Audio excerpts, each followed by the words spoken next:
The irony of a response like, we've just got to get on with it, is that it actually makes things worse for people. So when we respond to people with judgment or with,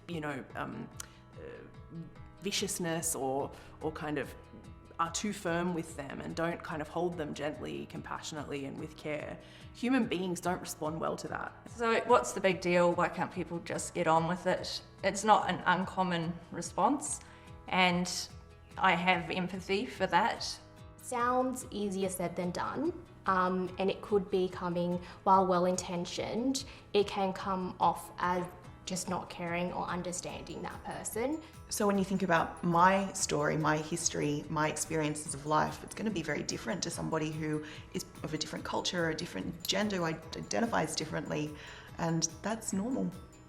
Essentially, well, there is a biological component to it, or a genetic or hereditary component to it. Some people come into the world with a higher level of sensitivity than others, emotional sensitivity.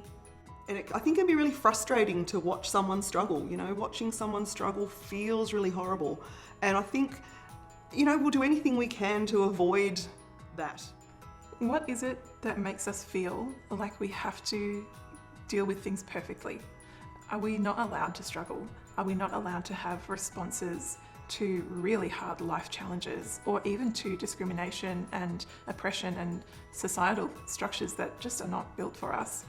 So why some people struggle is, there's a lot of layers and a lot of impacts that could be going on that we don't see. There is definitely a toughen up kind of boys don't cry, men don't show their emotions, all this kind of rhetoric that is very ingrained even in us now.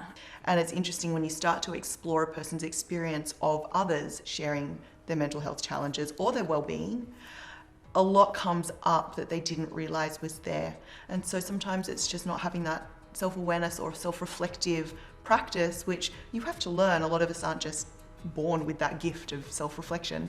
When you sit with someone and give them some space to really, look at themselves and think, okay, why does this rattle me so much? Why do I get so upset when maybe, all these kids are talking about their mental health? And there's a reason for that. And I think whenever we experience a big feeling about something, it's a good time to take stock and look at why and where that might be coming from.